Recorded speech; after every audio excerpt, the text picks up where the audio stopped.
The horrible conclusion, which had been gradually obtruding itself upon my confused and reluctant mind, was now an awful certainty.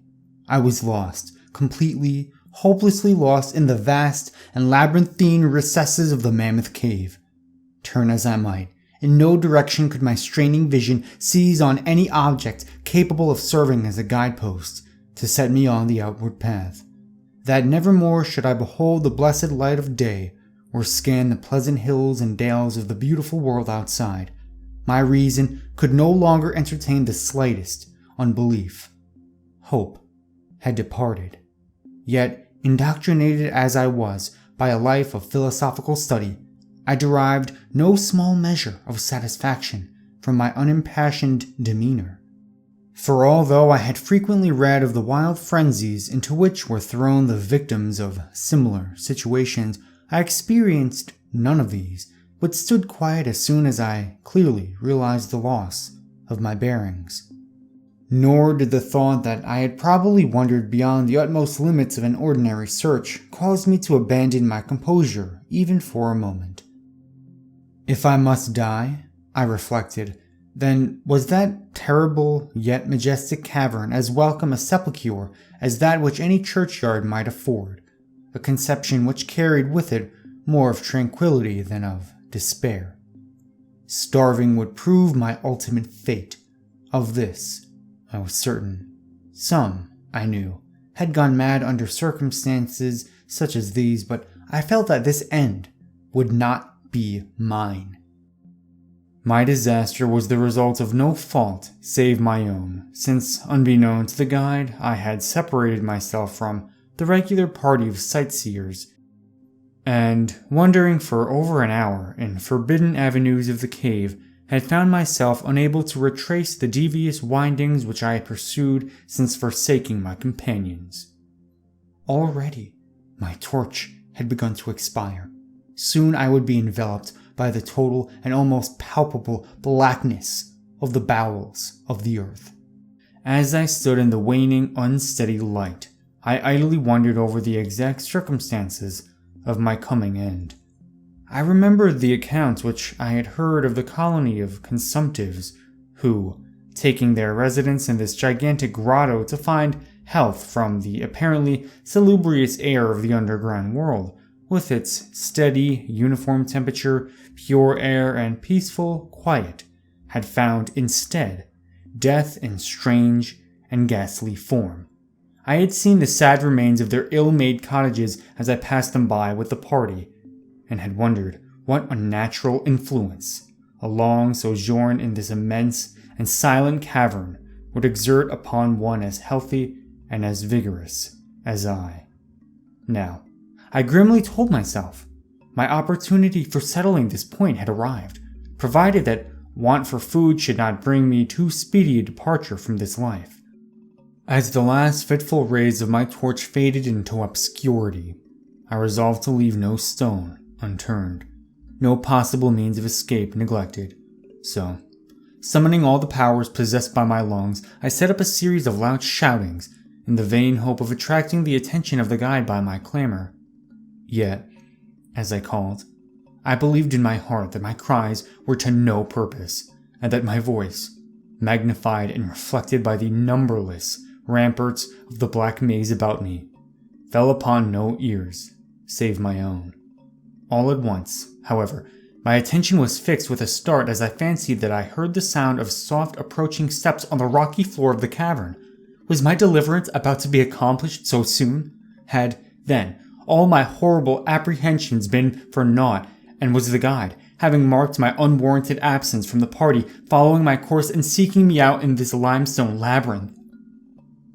Whilst these joyful queries arose in my brain, I was on the point of renewing my cries, in order that my discovery might come the sooner, when in an instant my delight was turned to horror as I listened, for my ever-acute ear, now sharpened in even greater degree by the complete silence of the cave, bore to my benumbed understanding the unexpected and dreadful knowledge that these footfalls were not like those of any mortal man. In the unearthly stillness of this subterranean region, The tread of the booted guide would have sounded like a series of sharp and incisive blows.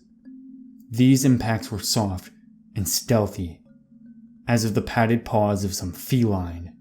Besides, at times, when I listened carefully, I seemed to trace the falls of 4 instead of 2 feet. I was now convinced that I had, by my cries, aroused and attracted some wild beast, perhaps a mountain lion which had accidentally strayed within the cave. Perhaps, I considered, the Almighty had chosen for me a swifter and more merciful death than that of hunger. Yet, the instinct of self-preservation, never wholly dormant, was stirred in my breast, and though escape from the oncoming peril might but spare me for a sterner and more lingering end, I determined, nevertheless, to part with my life at as high a price as I could command. Strange as it may seem, my mind conceived of no intent on the part of the visitor save that of hostility. Accordingly, I became very quiet, in the hope that the unknown beast would, in the absence of a guiding sound, lose its direction, as had I, and thus pass me by. But this hope was not destined for realization, for the strange footfalls steadily advanced, the animal evidently having obtained my scent, which in an atmosphere so absolutely free from all distracting influences as of that of the cave, could doubtless be followed at great distance. Seeing therefore that I must be armed for defense against an uncanny and unseen attack in the dark, I grouped about me the largest of the fragments of rock which were strewn upon all the parts of the floor of the cavern in the vicinity, and grasping one in each hand for immediate use, awaited with resignation the inevitable result. Meanwhile, the hideous pattering of the paws drew near. Certainly, the conduct of the creature was exceedingly strange. Most of the time, the tread seemed to be that of a quadruped, walking with a singular lack of unison betwixt hind and fore feet. Yet, at brief and infrequent intervals, I fancied that but 2 feet were engaged in the process of locomotion. I wondered what species of animal was to confront me. It must, I thought, be some unfortunate beast who had paid for its curiosity to investigate one of the entrances of the fearful grotto with a lifelong confinement in its interminable recesses. It doubtless obtained as food the eyeless fish, bats, and rats of the cave, as well as some of the ordinary fish that are wafted in at every fresh set of green river, which communicates in some occult manner with the waters of the cave. I occupied my terrible vigil with grotesque conjectures of what alterations cave life might have wrought in the physical structure of the beast, remembering the awful appearances ascribed by local tradition to the consumptives who had died after long residence in the cavern. Then, I remembered with a start that, even should I succeed in killing my antagonist, I should never behold its form, as my torch had long since been extinct, and I was entirely unprovided with matches. The tension on my brain now became frightful. My disordered fancy conjured up hideous and fearsome shapes from the sinister darkness that surrounded me and that actually seemed to press upon my body. Nearer, nearer, the dreadful footfalls approached. It seemed that I must give vent to a piercing scream, yet had I been sufficiently irresolute to attempt such a thing, my voice could scarce have responded. I was petrified, rooted to the spot. I doubted if my right arm would allow me to hurl its missile at the oncoming thing when the crucial moment should arrive. Now, the steady pat, pat of the steps was close at hand. Now, very close. I could hear the labored breathing of the animal, and terror-struck as I was, I realized that it must have come from a considerable distance and was correspondingly fatigued. Suddenly, the spell broke. My right hand, guided by my ever-trustworthy sense of hearing, threw with full force the sharp-angled bit of limestone which it contained, toward the point in the darkness from which emanated the breathing and pattering, and wonderful to relate, it nearly reached its goal, for I heard the thing jump, landing at a distance away where it seemed to pause. Having readjusted my aim, I discharged my second missile, this time most effectively, for with a flood of joy I listened as the creature fell in what sounded like a complete collapse, and evidently remained prone and unmoving. almost overpowered by the great relief which rushed over me. I reeled back against the wall. The breathing continued, in heavy, gasping inhalations and expirations, whence I realized that I had no more than wounded the creature, and now all desire to examine the thing ceased. At last, something allied to groundless, superstitious fear had entered my brain, and I did not approach the body, nor did I continue to cast stones at it in order to complete the extinction of its life. Instead, I ran at full speed in what was, as nearly as I could estimate in my frenzied condition, the direction from which I had come. Suddenly, I heard a sound, or rather, a regular succession of sounds. In another instant, they had resolved themselves into a series of sharp metallic clicks. This time, there was no doubt. It was the guide, and then I shouted, yelled, screamed, even shrieked with joy as I beheld in the vaulted arcs above the faint and glimmering effulgence which I knew to be reflected light of an approaching torch. I ran to meet the flare, and before I could completely understand what had occurred, was lying upon the ground at the feet of the guide, embracing his boots, and gibbering, despite my boasted reserve, in a most meaningless and idiotic manner, pouring out my terrible story, and at the same time overwhelmed my auditor with the protestations of gratitude. At length, I awoke to something like my normal consciousness.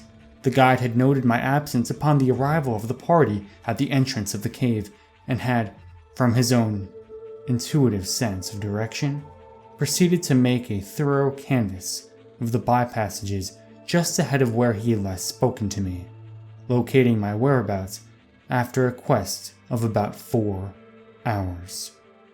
By the time he had related this to me, I, emboldened by his torch and his company, began to reflect upon the strange beast which I had wounded but a short distance back in the dark, and suggested that we ascertain by the rushlight's aid what manner of creature was my victim.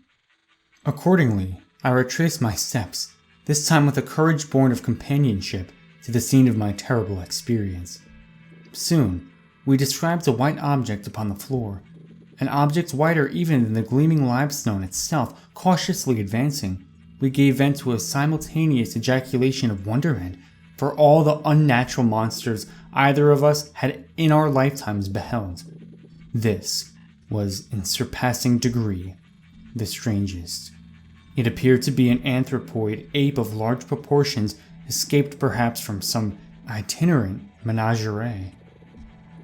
Its hair was snow white, a thing due no doubt to the bleaching action of a long existence within the inky confines of the cave, but it was also surprisingly thin, being indeed largely absent save on the head, where it was of such length and abundance that it fell over the shoulders in considerable profusion. The face was turned away from us, as the creature lay almost directly upon it. The inclination of the limbs was very singular, explaining, however, the alternation in their use which I had before noted, whereby the beast used sometimes all 4, and on other occasions but 2 for its progress. From the tips of the fingers or toes, long nail-like claws extended. The hands or feet were not prehensile, a fact that I ascribed to the long residence in the cave which, as I before mentioned, seemed evident from the all-pervading and almost unearthly whiteness so characteristic of the whole anatomy. No tail seemed to be present. The respiration had now grown very feeble, and the guide had drawn his pistol with the evident intent of dispatching the creature, when a sudden sound emitted by the latter caused the weapon to fall unused. The sound was of a nature difficult to describe. It was not like the normal note of any known species of simian, and I wondered if this unnatural quality were not the result of a long-continued and complete silence, broken by the sensations produced by the advent of the light, a thing which the beast could not have seen since its first entrance into the cave. The sound, which I might feebly attempt to classify as a kind of deep-toned chattering, was faintly continued. All at once, a fleeting spasm of energy seemed to pass through the frame of the beast. The paws went through a convulsive motion, and the limbs contracted with a jerk. The white body rolled over so that its face was turned in our direction. For a moment, I was so struck with horror at the eyes thus revealed that I noted nothing else. They were black, those eyes. Deep, jetty black, in hideous contrast to the snow-white hair and flesh. Like those of other cave denizens, they were deeply sunken in their orbits and were entirely destitute of iris. As I looked more closely, I saw that they were set in a face less prognathous than that of the average ape, and infinitely more hairy. The nose was quite distinct. As we gazed upon the uncanny sight presented to our vision, the thick lips opened, and several sounds issued from them, after which the thing relaxed in death. The guide clutched my coat sleeve and trembled so violently that the light shook fitfully, casting weird, moving shadows on the walls about us. I made no motion, but stood rigidly still, my horrified eyes fixed upon the floor ahead. Then, fear left, and wonder, awe, compassion, and reverence succeeded in its place for the sounds uttered by the stricken figure that lay stretched out on the limestone had told us the awesome truth. The creature I had killed, the strange beast of the unfathomed cave was, or had at one time been, a man.